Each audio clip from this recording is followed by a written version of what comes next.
Hello नमस्कार प्यारे बच्चों, स्वागत है एक बार फिर से आपका आपके अपने यूट्यूब चैनल स्टडी दे अड्डा में। और जैसा कि आपको पता है कि ये जो हमारी सीरीज चल रही है वो बेसिकली होमोफोन्स की सीरीज चल रही है। और होमोफोन की उस सीरीज में हम लोग बात कर रहे थे किसकी, कि आप लोग कुछ वर्ड पढ़िए और उन वर्ड को पढ़ करके अपने एग्जाम पे आपके पेपर में कैसे आने उनको तैयार करिए। और उन वर्ड का आपको मीन्स तो सीखना ही सीखना है, उसके साथ साथ उनका एक कोई सेंटेंस बनाना है, कोई वाक्य प्रयोग सीखना है। तो उसी सीरीज में आपके 70 वर्ड्स हो गए थे बच्चों, उसी के आगे कंटिन्यू करते हैं। आज 100+ वर्ड हम लोग करने वाले हैं। तो पहला वर्ड आपके सामने लिखा हुआ है स्टोरी एंड स्टोरी। थोड़ा सा स्पीड में करिएगा और जल्दी जल्दी लिखते हुए चलिएगा। मैंने आपको बता रखा है, जिन बच्चों को पता है वो अच्छी बात है, जिन्हें नहीं पता वो एक बार फिर से सुन लीजिए कि जो हमारी सीरीज चल रही है वो हमारी जो इंग्लिश ब्रह्मास्त्र करके बुकलेट है, उस बुकलेट की वॉल्यूम 3 की सीरीज है। और उस वॉल्यूम 3 में लगभग 253 यानी 253+ क्वेश्चन है। और उन 253+ क्वेश्चन में हम आपको 70 क्वेश्चंस करा चुके हैं। अगर आपने पिछला वीडियो नहीं देखा तो पिछला वीडियो देख लीजिए और उन क्वेश्चंस को वहां से कवर कर लीजिए। अब अगली वीडियो में आपकी जो लेटेस्ट वीडियो चल रही है इसमें आपको 71 से लगा करके 100+ क्वेश्चन में कराने का टारगेट बना रहा हूं। तो जैसा कि पहला क्वेश्चन आपका स्क्रीन पे लिखा हुआ है स्टोरी एंड स्टोरी। अब बेटा पहले वाली स्टोरी का मतलब क्या होता है? इस पहले वाली स्टोरी का मतलब होता है मंजिल। मंजिल बोलते हैं इसको, मंजिल, मंजिल। और जो दूसरी वाली स्टोरी है, इस स्टोरी का मतलब होता है कहानी, होता है कहानी। इस स्टोरी का मतलब होता है मंजिल और इस स्टोरी का मतलब होता है कहानी। अब आप एक सेंटेंस बनाने का प्रयास करिए। अब सेंटेंस आप क्या बनाएंगे? तो पहला वाला सेंटेंस आपका बनेगा कि I live in two storey, मैं 2 मंजिल में रहता हूं। और स्टोरी, तो स्टोरी से बनेगा कहानी का। ग्रांड माँ told me bed time stories, यानी दादी माँ मुझे बेड के सोने के समय जो स्टोरी सुनाई जाती है वो स्टोरी सुनाती है। अगला वर्ड लिखा है स्टेशनरी एंड स्टेशनरी। बेटा पहले वाले स्टेशनरी का मतलब होता है रुका हुआ, जिसको हम लोग बोलते हैं स्थिर या ठहरा हुआ बोल सकते हैं, ठहरा हुआ। देखिए मैंने आपसे कुछ दिनों पहले बोला था ना कि इस पेन की निब खराब हो गई है, तो अभी भी मैं आपको प्रयास करके लिख करके दिखा रहा हूं, लेकिन मैं लिख नहीं पा रहा हूं। देखा, आप बार बार देख सकते हैं किस तरीके से राइटिंग बन रही है, क्योंकि ये जो निब होती है बड़ी माइनर से निब होती है, इस पर कोई इंक नहीं होती है, प्लास्टिक का एक टुकड़ा होता है। मैंने ज्यादा तेज दबा दिया तो खराब हो गया, तो इस वजह से इशू आता है, तभी हम लोग क्लास को अटेंड नहीं कर पाते, या वाईफाई का इशू आता है तब क्लास नहीं अटेंड हो पाती।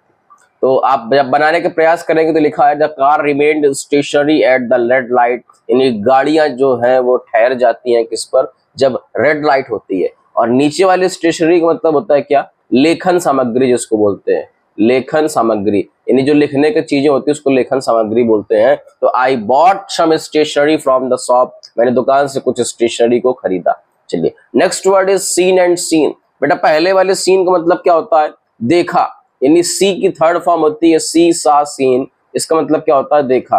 और नीचे वाले सीन का मतलब क्या होता है भैया? दृश्य होता है। अब जब बनाने का प्रयास करेंगे तो I have seen that movie before, मैंने उस सीन को या उस मूवी को पहले ही देख रखा है। और नेक्स्ट सीन का मतलब होता है दृश्य। The scene is very nice, जो दृश्य है वो बड़ा ही सुंदर है, बड़ा ही अच्छा है।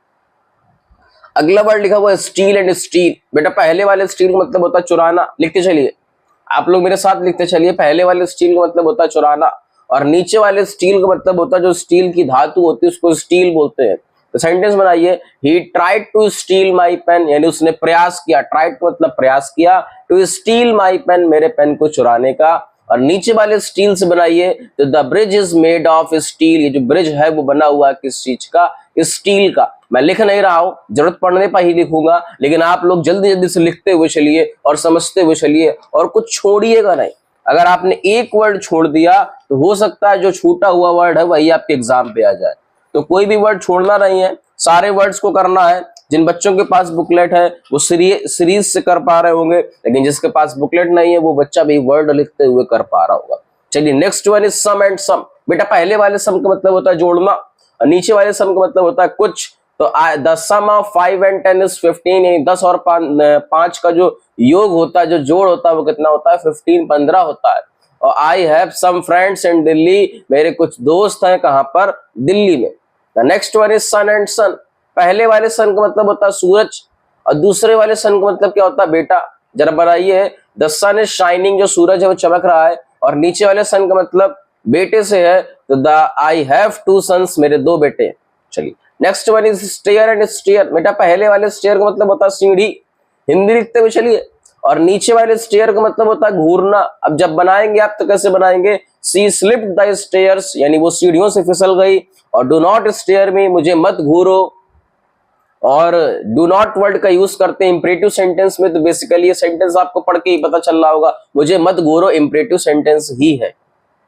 चलिए नेक्स्ट वन इज टायर। अब देखो टायर के दो अर्थ होते हैं।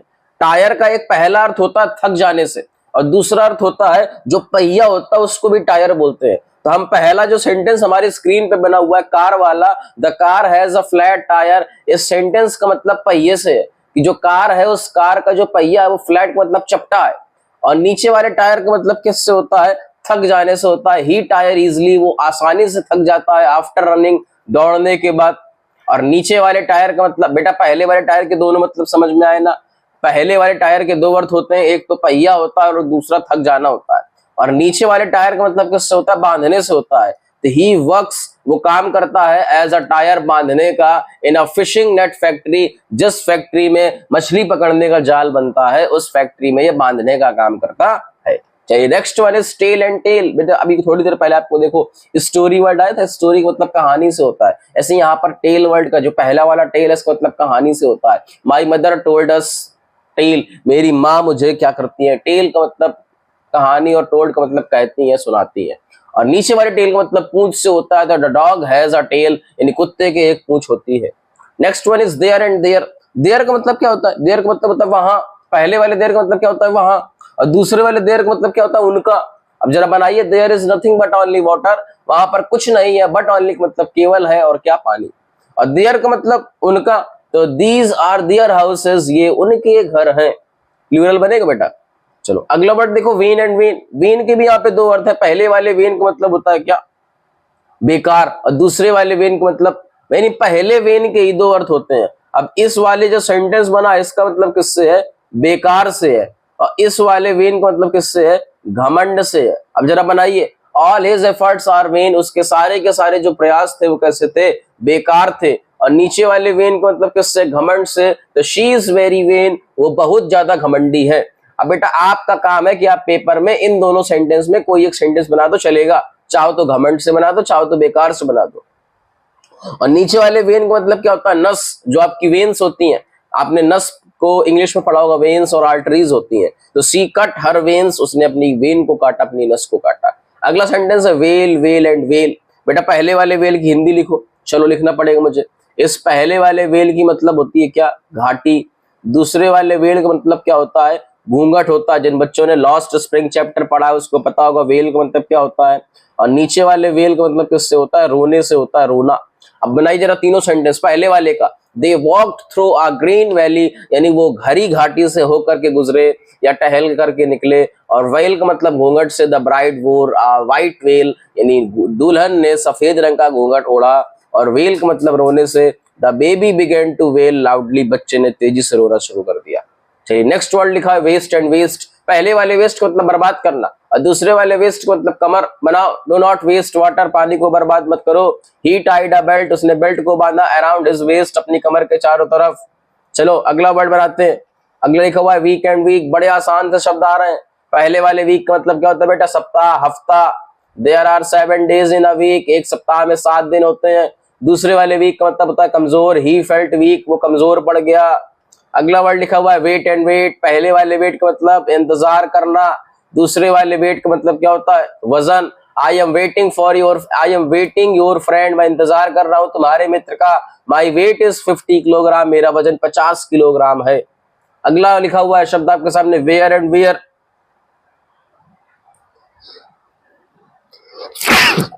सॉरी, अब देखिए वर्ड पढ़ के देखिए, वेयर एंड वेयर। पहले वाले वेयर का मतलब क्या होता है, बर्तन, और दूसरे वाले वेयर का मतलब किससे होता है, पहनने से होता है। अब जरा बनाइए, she washed all the wares, उसने सारे के सारे बर्तन धुल दिए। और वेयर का मतलब किससे होता है, पहनने से। तो आई ऑलवेज वियर हेलमेट, मैं हमेशा हेलमेट पहनता हूँ। नेक्स्ट वर्ड है ईयर एंड ईयर। बेटा पहले वाले ईयर का मतलब क्या होता है, there are 12 months in a year, एक महीने, एक साल में 12 महीने होते हैं। तो पहले वाले ईयर का मतलब क्या, साल। दूसरे वाले ईयर का मतलब क्या होता है, आई हैव 2 ईयर्स, मेरे 2 कान है। यहाँ से बहुत अच्छा कॉन्सेप्ट याद आता है बेटा, जब आपने आर्टिकल पढ़ा होगा तो आपको बताया गया होगा कि आर्टिकल का यूज जब हम लोग पढ़ाते थे, हम लोग बोलते हैं जहां स्वर उच्चारण होता है, स्वर का मतलब छोटा बड़ा आता है, उच्चारण करते समय वहां एन लगाते हैं, और जहां उच्चारण करते समय व्यंजन आता है, काखा गागा आता है, वहां ए लगाते हैं। अब बेटा ईयर लिखा हुआ, ईयर का उच्चारण किया आपने, क्या लिखा है, ईयर। अब आपने ईयर के हिसाब से क्या लगा दिया, आई ईयर लगा दिया। लेकिन जब हम ईयर लिखते हैं YEAR, उम्मीद करता हूं दिख नहीं रहा होगा, YEAR, अब इस ईयर के साथ क्या लगाएंगे, ए लगाएंगे या एन लगाएंगे। तो कुछ बच्चों का जवाब एन होगा, कुछ का जवाब ए होगा। एन वाले जरा कमेंट करिए कौन कौन एन लगाना चाह रहे हैं, और ए वाले बच्चे कमेंट करिए कौन कौन ए लगाना चाह रहे हैं। तो जिसका एन लगा हुआ है भैया वो बिल्कुल तरीके से गलत है, जिसका ए लगा हुआ वो बिल्कुल तरीके से सही है। क्यों? क्योंकि आपने यहाँ पे लिखा ईयर, उच्चारण करो भैया। अब आपने अगर इसका उच्चारण ईयर से कर दिया तो बताओ बेटा इस ईयर में और इस ईयर में क्या फर्क रह गया, दोनों में ईयर आ रहा है, एक्स्ट्रा इसमें क्या जुड़ गया, वाई। हमने संधि पढ़ा है तो हमने या जोड़ दिया इसमें। अब या में छोटी की मात्रा जोड़ो तो क्या लिखा जाएगा, ईयर लिखा जाएगा। और ईयर के हिसाब से पहला अक्षर क्या है, व्यंजन, तो व्यंजन के हिसाब से यहाँ पे क्या आएगा, ए ही आएगा। बात समझ में आई? चलो एक्स्ट्रा चीज थी, ज्ञान की बात थी, ले लीजिए ज्ञान, आगे बढ़िए। अगला लिखा हुआ है 8 and 8, मैंने दोनों सेंटेंस देखो एक जैसे बनाए। आई एट 8 मैंगोज, मैं 8 आम खा गया, और आई एट मैंने खाए मैंगोज मतलब आमों को। अगला वर्ड सी एंड सी, दोनों सेंटेंस एक जैसे था। पहले वाले सी का मतलब क्या होता है देखना, और दूसरे वाले सी का मतलब क्या होता है समुद्र। बनाइए जरा, आई सी सी मैंने देखा समुद्र को, और दूसरा वाला आई सी सी मैंने देखा समुद्र को, क्योंकि दोनों में सी वर्ड आया हुआ है। चलिए अगला वर्ड है यू, और दूसरे को भी पढ़ेंगे यू। अब यू नहीं पढ़ेंगे, इव पढ़ते हैं, और इस इव का मतलब होता है भेड़ का बच्चा। लिखिए पहले, EWE का मतलब होता है भेड़ का बच्चा। अब यू का मतलब तुम, तो यू आर माई फ्रेंड, तुम मेरे मित्र हो। और नीचे वाले यू का मतलब किससे होता है, भेड़ के बच्चे से। तो द इव इज फीडिंग, यानी जो भेड़ का बच्चा है वो क्या कर रहा है, फीडिंग का मतलब खा रहा है। अगला वर्ड देखिए, वॉन, ऑन और ऑन। पहले वाले वॉन का मतलब किससे होता है बेटा, पहले वाले वॉन का मतलब जीत से होता है, इसका मतलब एक से होता है, और इसका मतलब होता है स्वयं का, खुद का। अब बनाओ, India won the match, Bharat ने मैच को जीता। आई हैव 1 पेन, मेरे पास एक पेन है। शी हैज ओन कार, उसके पास उसकी स्वयं की गाड़ी है। अगला वर्ड बनाइए आंट एंड आंट, दोनों सेंटेंस देखो एक जैसे हैं। पहले वाले आंट का मतलब चीटी, और दूसरे वाले आंट का मतलब आंटी, चाची। तो माई आंट सा एंड आंट, मेरी चाची ने एक आंट यानी एक चीटी को देखा। दोनों सेंटेंस एक जैसे बने, और दोनों का मतलब एक ही से है, यानी दो में आप पेपर में भी ऐसे बना सकते हो, कोई दिक्कत नहीं है। चलो अगला सेंटेंस लिखा हुआ पेयर, और दूसरा क्या लिखा हुआ pear. I have a pair of pear, मेरे पास एक जोड़ी क्या है, पियर का मतलब किससे होता है, नाशपाती से होता है। मेरे पास एक जोड़ी नाशपाती है। और दूसरा भी हमने बता दिया कि I have a pair of pear, मेरे पास एक जोड़ी नाशपाती है। अगला वर्ड देखो लिखा हुआ है आई एंड आई, पहले वाले आई का मतलब मैं, और दूसरे वाले आई का मतलब आंख। तो I have a pair of eye, मेरे पास एक जोड़ी आंख है, और I have a pair of eye, मेरे पास एक जोड़ी आंख है। पहले वाले हमने आई सिर्फ सिंगल आई को लिखा, तो आई, और दूसरे वाले हमने लिख दिया आई have a pair of I EYE, तो देखो दोनों में आई आ गया। अगला वर्ड लिखा हुआ है हेयर एंड हेयर, पहले वाले हेयर का मतलब बाल से होता है, दूसरे वाले हेयर का मतलब खरगोश से होता है। वो भी कौन सा खरगोश, जंगली खरगोश। जो जंगलों में खरगोश पाया जाता है उसको जंगली खरगोश बोलते हैं।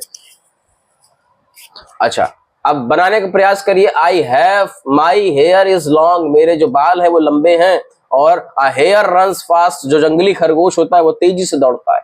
अगला वर्ड लिखा हुआ है एंटिक एंड एंटिक, बेटा पहले वाले एंटिक का मतलब पता है, इस एंटिक का मतलब होता है अपरिचित, जिसको आप जानते नहीं हो। लिख लो जल्दी से, पहले वाले एंटिक का मतलब क्या होता है, अपरिचित। और दूसरे वाले एंटिक का मतलब लिखो, दूसरे वाले एंटिक का मतलब होता है क्या, नहीं पता, पुराना बोलते हैं, एंटिक पीस है, पुराना आइटम है। लिख लो जल्दी से, पहले वाले एंटिक का मतलब होता है परिचित, दूसरे वाले एंटिक का मतलब क्या होता है, पुराना। He made an antique face, उसने बनाया कैसा, अपरिचित सा चेहरा। और दूसरे वाले एंटिक का मतलब किससे है, पुराने से। तो दिस इज एन एंटिक वास, यानी वास का मतलब गुलदस्ते से होता है। ये जो गुलदस्ता है वो कैसा है, एंटिक है, यानी पुराना है। अगला लिखा ऐसे एंड ऐसे, बेटा पहले वाले ऐसे का मतलब क्या होता है, निबंध। लिखो जल्दी से, पहले वाले ऐसे का मतलब होता है निबंध, और दूसरे वाले ऐसे का मतलब होता है जांच करना, प्रयास करना, जांच करना, प्रयास करना। अब बना के देखो, शी रोट एन ऐसे, उसने एक निबंध लिखा, और आई डू एन ऐसे, मैंने क्या किया, एक प्रयास किया। या एक जांच की, कुछ भी लिख सकते हैं। अगला देखो ऑलरेडी, ऑलरेडी पहले वाले ऑलरेडी का मतलब लिखो। पहले वाले ऑलरेडी का मतलब होता है पहले ही, और कई बार हम लोग सेंटेंस बोलते हैं, उस सेंटेंस में एक शब्द आता है बिफोर। अब इस बिफोर का मतलब क्या होता है, पहले होता है, लेकिन अगर पहले ही आ गया तो उसका मतलब किससे होता है, ऑलरेडी से होता है, पहले ही। और नीचे वाले ऑलरेडी, ऑल का मतलब सभी और रेडी का मतलब तैयार, यानी सभी तैयार। अब बनाओ पहले वाले का सेंटेंस, तो I have already finished my work, मैंने पहले ही अपने काम को खत्म कर लिया है। और नीचे वाले ऑलरेडी का मतलब we are all ready to leave now, हम सभी छोड़ने के लिए तैयार हैं। अगला सेंटेंस बनाइए बेटा, लिखा हुआ है अपोजिट एंड अपोजिट। पहले वाले अपोजिट का मतलब किससे होता है, पहले वाले अपोजिट का मतलब बेटा किससे, योग्य से, और दूसरे वाले अपोजिट का मतलब विलोम से होता है। बनाओ जरा, हर वर्क इज अपोजिट, उसका जो काम है वो कैसा है, योग्य है। और we write all opposite words, सभी के सभी विलोम शब्दों को लिख जाओ। अगला पढ़ो, आर्क एंड आर्क। पहले वाले आर्क का मतलब पता है किसी को, चाप लगाते हो, गणित पढ़ते हो, ज्यामिति बनाते हो, चाप लगाया जाता है प्रकार की सहायता से, उसको बोलते हैं arc. Mark and arc in middle, यानी बीचों बीच क्या करो, एक आर्क लगाओ, एक चाप लगाओ। और नीचे वाले आर्क मतलब किससे होता है, जहाज से। आई बिल्ट आ आर्क, मैंने एक जहाज को बनाया। अगला बनाइए अलाउड। अलाउड, पहले वाले अलाउड मतलब किससे होता है, तेज बोलने से, ऊंचे स्वर से। और नीचे वाले अलाउड मतलब होता है इजाजत दे देना। तो she read the story aloud to the children, उसने बच्चों के लिए स्टोरी को तेजी से पढ़ा। और नीचे वाले अलाउड मतलब क्या होता है, इजाजत दे देना। तो I allowed all the students, मैंने सभी बच्चों को, सभी छात्रों को इजाजत दे दी। अगला बनाइए एंगल्स और एंगल्स। बनाओ बेटा, एंगल, पहले वाले एंगल का मतलब क्या होता है, कोण। दूसरे वाले एंगल्स का मतलब होता है देवदूत।